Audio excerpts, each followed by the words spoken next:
Ngopi, ngobrol penuh inspirasi.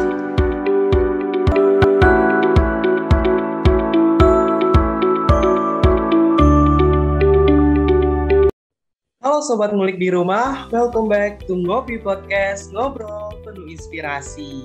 Gimana nih kabar Sobat Ngulik di rumah? I hope you all in a good day and be ready to listen Ngopi Podcast. Alright, Sobat Ngulik di rumah, kayaknya kita kenalan dulu kali ya.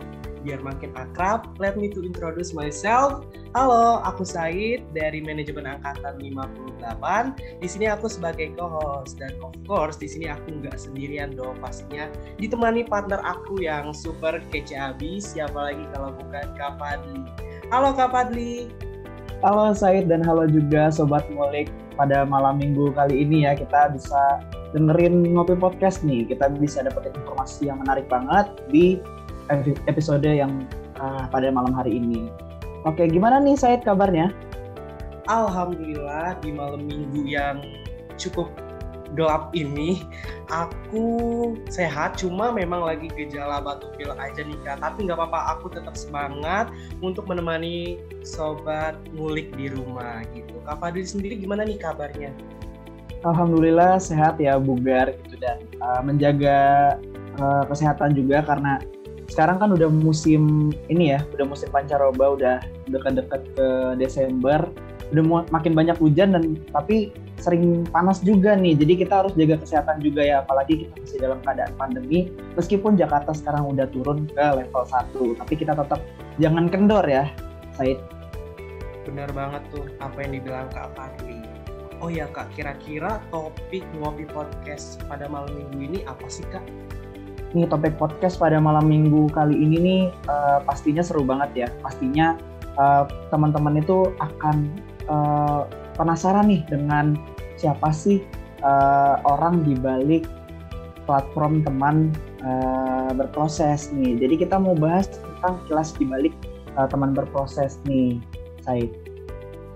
Oke, daripada kita bikin Sobat Ngulik makin penasaran nih Kak, lebih baik kita invite langsung nih gue star kita yang super kece abis. Halo Kak Arina. Halo Karina. Halo. Halo, suaraku udah kedengeran? Kedengeran aman Kak. Oke, halo Said, halo Fadli, halo juga teman-teman Sobat Ngulik, selamat malam minggu. Semoga kabarnya baik-baik semua ya. Baik dong pastinya Kak Arina. Gimana nih kabar Kak Arina malam minggu ini? Baik dan sepi ya. Waduh, kok sepi? Kenapa? Enggak deh, kan ada kalian, jadi aku nggak sepi. Waduh. Kita temenin ya Kak Iya. Bener. di malam minggu ini. Kalau bisa sih malam minggu tuh jangan sendirian ya, karena takut nanti dikira jomblo ya Said ya. Waduh, emang Bener kenapa sih banget. kalau jomblo? Kenapa Ya, Said nih kalau jomblo? Sebenarnya kalau jomblo nggak apa-apa sih, ya kayak yang penting kita tetap bisa berproses, kayak teman berproses, bener banget. Bener banget.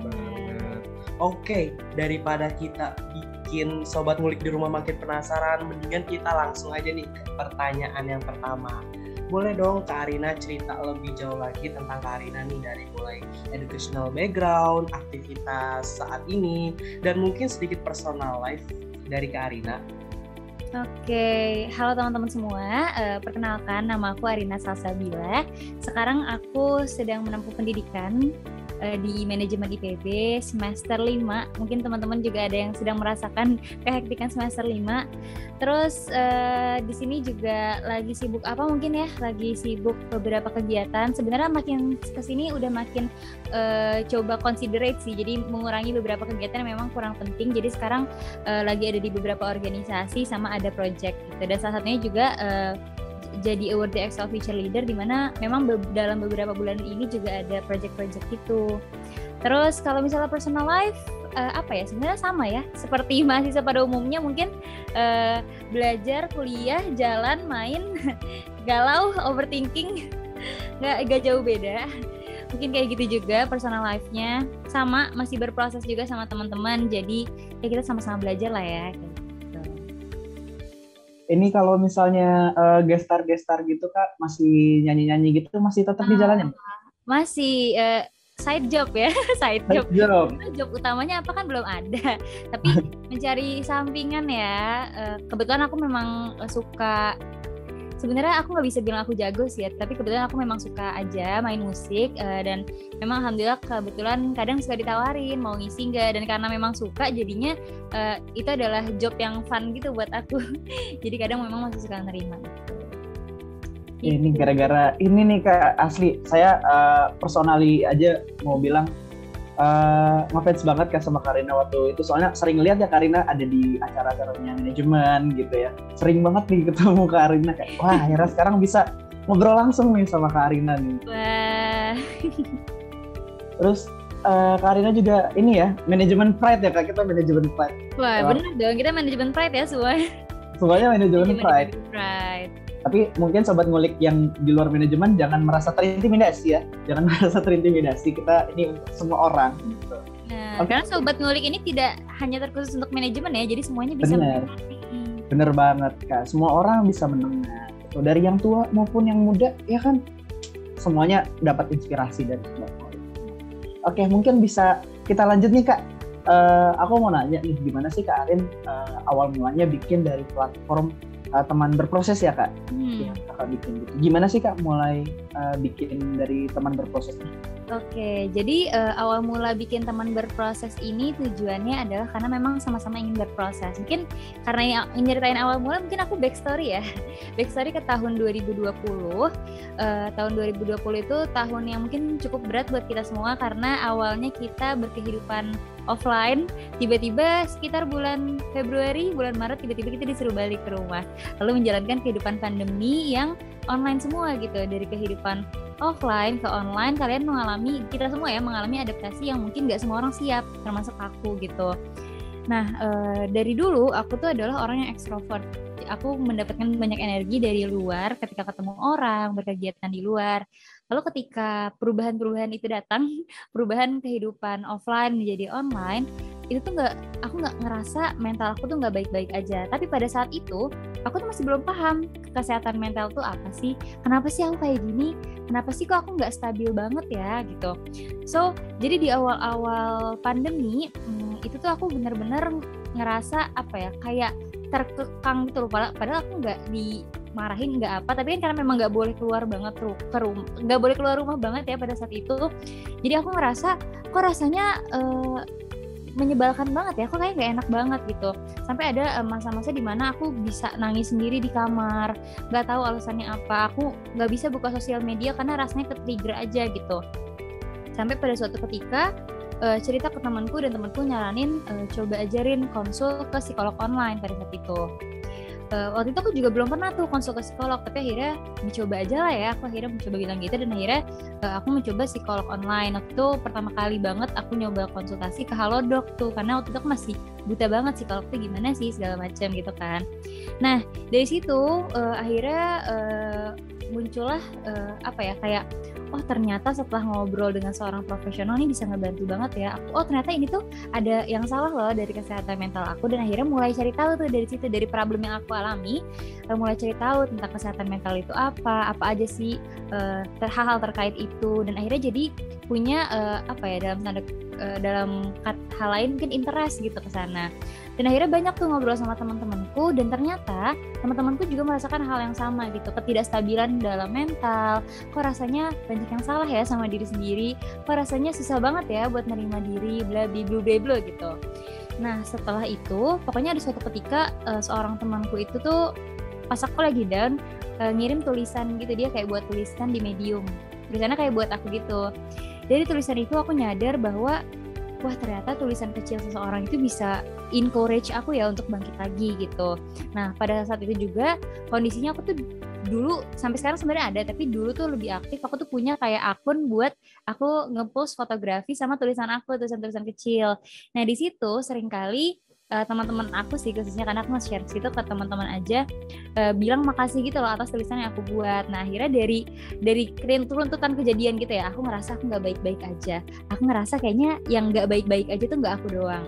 Lalu aku ngerasa tulisan-tulisan kecil itu bisa membantu orang untuk bangkit dari keterpurukan dia. Akhirnya muncullah sebuah ide bahwa aku pengen deh buat project kecil di mana lewat tulisan orang-orang tuh bisa bangkit lagi gitu. Dengan ngebaca tulisan kecil dia nggak ngerasa sendiri. Dengan baca tulisan kecil dia jadi bisa encourage gitu untuk bangkit lagi, walaupun mungkin she or he has a bad day, dia lagi down banget dan segala macamnya. Jadi aku ngerasa kayaknya impact kecil ini mungkin bisa berarti. Nah dari situ aku coba ngajak ngobrol temanku dari luar IPB kebetulan yang kayaknya punya potensi dan kayaknya punya interest yang sama. Akhirnya kita ngobrol. Ada juga yang dari IPB by the way. Terus kita brainstorm tentang project ini. Terus akhirnya bla bla bla bla bla bla terciptalah teman berproses. Nah, jadi teman berproses waktu itu awal kita benar-benar bertujuannya pengen menjadi seorang teman gitu yang kayak kita tahu gitu loh proses untuk proses untuk mencintai diri sendiri, proses untuk kenalan lebih dekat sama diri sendiri, proses untuk punya mental yang stabil itu kan gak gampang ya, dan gak bisa gitu, kamu tuh ngelaluin itu tuh sendiri, kamu tuh butuh environment yang baik, kamu butuh support system as friend yang baik, kamu butuh orang yang bisa ngedengerin kamu juga butuh orang yang kayaknya tuh relate gitu, pernah ngerasain hal-hal itu juga. Jadinya akhirnya kita membuat teman berproses yang harapannya juga bisa menjadi teman buat yang lainnya untuk berproses bareng-bareng. Kita nggak sempurna kok, kita belum bener kok, tapi kita berproses bareng yuk gitu. Gitu sih kurang lebihnya. Wah, keren banget ya Sobat Ngulik di Rumah. Setelah jatuh bangun berproses, ternyata Kak Arina ini sosok yang semangat dalam membangun karir dari awal. Apalagi di musim pandemi seperti ini yang sudah Kak Arina sampaikan tadi di awal. Apalagi nih Kak Arina mau membangun semangat teman-teman di rumah lewat teman berproses. Keren banget kan Sobat Ngulik di Rumah. Oke, kita ke next pertanyaan. Mungkin nih Kak Arina bisa cerita sedikit nih mengenai platform teman berproses ini, terkait target audiens, tujuan, dan mungkin cita-cita yang ingin Kak Arina capai melalui teman berproses ini. Nah iya, tadi kan aku udah sempet nyinggung ya, kalau teman berproses itu kita tuh bertujuan banget pas awal buat, kita pengen jadi platform yang nggak menggurui gitu, tapi kita tuh pengen sebagai teman yang saling menyebarkan informasi. Aku habis baca ini nih, aku pengen ngasih tahu kamu deh gitu ya, soalnya kamu ke teman kamu kayak gitu. Terus kayak nanti kita ngajak cerita bareng, kalian pernah nggak sih ngerasain ini? Kan aku juga pernah ngerasain itu. Terus kita diskusi bareng, misalnya lewat podcast. Terus juga kita ngasih tulisan gitu. Tulisan-tulisannya tuh kadang berbentuk reflektif gitu ya, yang kayak yang kita rasain terus dirangkai menjadi tulisan yang bisa membangun semangat teman-teman yang lainnya juga. Tapi jadi kita tuh konten kita tuh ada beberapa ya, tulisan reflektif, terus juga ada artikel, terus juga ada podcast, terus juga ada curahan berproses dan lain-lainnya. Dan itu tuh mencerminkan kalau kita tuh sebagai teman gak cuma bisa curhat doang, tapi kita juga pengen sharing informasi, tapi kita tahu loh kita belum sempurna, jadi kita nggak mau menggurui, tapi kita sama-sama belajar yuk kayak gitu. Nah kalau target audiensnya sendiri sebenarnya kalau dari desain kita tuh memang mentargetkan ke anak-anak milenial gitu, yang sama kayak kita gitu, anak-anak remaja dari SMA terus ke kuliah, karena rata-rata dari insights kita juga followers kita itu sekitar dari 17 tahun sampai 27 tahun, jadi memang sekitar milenial segitu ya. Nah tapi kalau misalnya dari segi desain mungkin teman berproses lebih softy gitu kali ya, karena kita desainnya itu pakai artwork, terus desainer-desainer kita juga aku memang sengaja mengumpulkan teman-teman aku tuh yang pengen mengupgrade desain mereka gitu. Jadi aku pengen teman proses tuh punya desain yang gak kaku tapi bisa bikin orang tuh happy gitu ketika ngelihatnya. Kurang lebih sih kayak gitu. Oke, ini udah dijelasin banget ya Kak dari awal, dari kemana aja. Jadi mungkin untuk Sobat Ngulik yang sekarang lagi ini ya, lagi galau, yang lagi berpikir kayak aduh gue kayaknya mental health gue lagi terganggu, mungkin bisa langsung aja ya Kak ke teman berproses nih gitu, untuk langsung lihat nih ke Kak Arina nih, teman berproses yang Kakak bikin seperti apa nih, mungkin bisa membantu ya Kak. Oke, mungkin kita bisa lanjut ke pertanyaan berikutnya Kak. Nih, kalau misalnya Kak Arina kan tadi bilang di dalamnya itu ada konten-konten ya, ada podcast dan ada sebagai macamnya ya. Nah, untuk perencanaan dari konten-konten itu sendiri, untuk pembuatannya juga itu gimana sih Kak? Perencanaan dan pembuatannya, dan biasanya ide-idenya itu dari mana? Oke. ini sedikit membuka orang-orang di balik teman berproses ya, yang aku appreciate banget teman-temanku, tim-timku dari teman berproses. Jadi sebenarnya teman berproses itu masih kecil teman-teman, jadi kita tuh bersepuluh saat ini. Nah bersepuluh ini dibagi cuman jadi 3 bagian gitu. Pun aku sebagai founder juga ikut kontribusi untuk jadi content creator-nya. Jadi kita ada content creator atau content writer, terus ada content illustrator, terus ada juga social media manager. Nah kita tuh gimana sih cara nyusun ide-idenya gitu. As simple as kita tuh cuman, sebenarnya kita tuh nggak sesibuk itu. Maksudnya kita tuh mencoba untuk nge-brainstorm itu 2 minggu sekali. Jadi setiap 2 minggu itu kita tuh punya tema gitu. 2 minggu ini tuh kita pengen ngebahas topik apa sih. Misalnya di 2 minggu ini kita pengen ngebahas topik mindfulness gitu.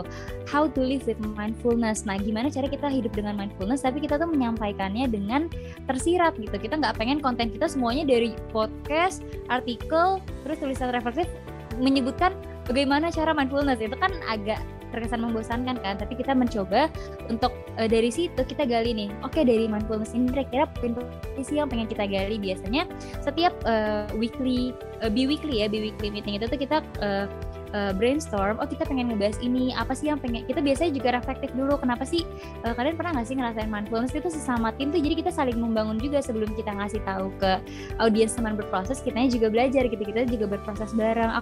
Aku ngerasa suka banget nih sama konsep mindfulness kan, gini, terus nanti misalnya ditambahin, tapi gue belum ngerti loh mindfulness gimana, dan akhirnya kita bahas bareng, lalu dari situ biasanya kita nemuin nih poin-poin apa sih yang pengen kita sampaikan ke audiens kita terkait misalnya tadi mindfulness tersebut.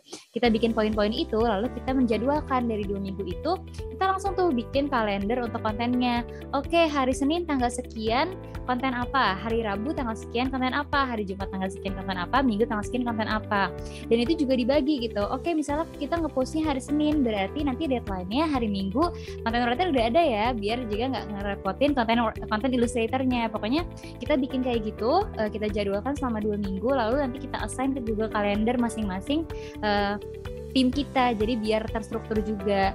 Kenapa 2 minggu sekali? Karena kita tahu semuanya punya kesibukan masing-masing, tapi kita pengen bikin se-efektif mungkin, kayak gitu sih kurang lebih. Wah, sobat ngulik di rumah, ternyata seperti itu nih cara Kak Arina menemukan ide-ide dalam membuat konten di sosial media melalui brainstorming yang tadi udah Kak Arina jelasin. Boleh nih dijadiin inspirasi sobat ngulik di rumah dalam membuat konten-konten yang menarik dan pastinya positif. Oke, kita ke pertanyaan berikutnya. Menurut Kak Arina sendiri nih Kak, kenapa sih kita perlu banget punya teman untuk berproses bersama?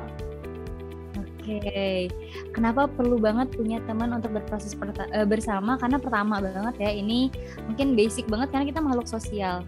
Meskipun kamu introvert, meskipun kamu extrovert, itu tidak menutup kebutuhan kamu untuk membutuhkan seseorang gitu, untuk saling support gitu. Buat aku sendiri, aku tuh tipikal orang yang banyak ngomong sama orang, tapi sebenarnya cukup sulit untuk menceritakan hal-hal yang berat gitu, personal matters gitu ya. Kalau misalnya aku punya masalah itu sebenarnya susah banget buat cerita sama orang. Jadi bisa dibilang aku tuh cuman punya beberapa orang yang aku percaya banget, tapi somehow kadang tuh kita butuh gitu loh orang-orang yang relate sama kita. Jadi kenapa kita butuh untuk punya teman untuk berproses, biar kita bisa benar-benar being vulnerable gitu. Gue lagi ngerasa ini nih, gue lagi down banget, gue lagi nggak bisa bangkit, gimana caranya? Nah itu kan kita nggak bisa kan cerita ke sembarang orang, pasti kita punya orang-orang tertentu di mana kita bisa menunjukkan sifat-sifat atau titik-titik terendah kita. Nah, disitulah kita butuh teman atau support system untuk berproses bareng, biar ada orang yang nyemangatin kamu juga supaya it's okay, nggak apa-apa kok. Memang ada waktunya kalau misalnya kita lagi di bawah, tapi ayo yuk bangkit lagi bareng-bareng kayak gitu. Karena kalau kita ngejalanin ini sendiri, semuanya bakal berat banget. Ngejalanin bareng-bareng aja kadang berat ya, apalagi sendiri. Jadi memang kita tuh butuh support system, entah itu teman, sahabat. Mungkin kalau bisa deket sama orang tua juga bisa, ataupun kalau misalnya teman-teman bisa percaya untuk benar-benar sharing personal life sama pasangan, itu juga gak apa-apa sih. Wah, nah bener banget nih sama yang dibilang Kak Arina tadi. Pastinya kita nggak bisa tumbuh dan berkembang sendiri. Ada kalanya kita butuh support dan bantuan dari orang-orang di sekitar kita untuk berproses bersama. Oke, last but not least, mungkin Kak Arina bisa nih kasih closing statement buat Sobat Ngulik di rumah. Oke. buat teman-teman Sobat Ngulik, mungkin sebelum jump into the closing statement, aku cuma pengen bilang bahwa proses entah kita mencintai diri kita, proses dalam kita menerima diri kita, ataupun proses menjadi diri lebih baik itu tuh obstacle-nya banyak. Terus juga pastinya naik turun. Terus juga perjalanannya itu tuh nggak lurus kayak kamu ngerjain tugas, ngerjain tes yang ngerjain 1-50 terus submit selesai, nggak kayak gitu. Perjalanan itu panjang dan gak mudah. Pun aku sendiri dalam prosesnya masih berproses, masih sering nangis, aku masih konsultasi loh ke psikolog by the way. Ini sedikit aja, aku masih konsultasi ke psikolog karena ada beberapa hal yang memang gak bisa aku selesaikan sendiri. Aku butuh bantuan profesional. Jadi aku pengen ngasih tahu ke teman-teman kalau misalnya jangan ngerasa sendiri, jangan ngerasa kalau misalnya dunia ini tuh benar-benar ngasih kamu kejahatan dan kamu gak bisa nyelesainnya. Pasti bisa, walaupun memang somehow it just feels so wrong gitu ya, somehow it just feels so hard to just living in gitu. Tapi aku harap teman-teman bisa bertahan dari apapun yang teman-teman sedang jalani, dan apapun itu tetap berproses. Dan balik lagi ya tadi aku bilang, karena prosesnya memang gak lurus, jadi hang in there teman-teman. Ayo berproses bareng, karena berproses itu memang gak mudah, tapi teman-teman harus bisa dan harus mau untuk sama-sama berproses supaya menjadi pribadi yang lebih baik. Lebih dari aku segitu ya closing statement. Oke, ini inspiratif banget ya kata-katanya dari Karina. Tadi ada beberapa yang aku catat nih ya, jangan ngerasa sendiri, terus pasti bisa untuk menyelesaikannya juga. Dan emang untuk berproses itu gak gampang ya Kak, obstacle-nya banyak, tapi tetap kalau kata Dori mah just keep swimming ya, tetap berenang aja gitu. Oke, terima kasih banyak nih untuk Karina malam ini udah bisa menyempatkan diri di sela-sela kesibukannya yang kayaknya sih parah, bikin insecure banget ya Kak. Tapi terima kasih banget udah mau hadir nih Karina, dan kita udah berada di penghujung acara. Jangan lupa untuk teman-teman Sobat Ngulik, jangan lupa untuk dengerin di Spotify dan juga subscribe di YouTube-nya Center of Management. Saya Fadli Hidayat dan juga rekan saya Takmal Basori, pamit undur diri. Terima kasih telah menonton, sampai jumpa di episode berikutnya. See you next episode. Terima kasih untuk Sobat Ngulik yang udah ngedengerin Ngopi Podcast kali ini. Dan jangan lupa untuk tetap stay tune di Ngobrol Penuh Inspirasi selanjutnya. Bye-bye!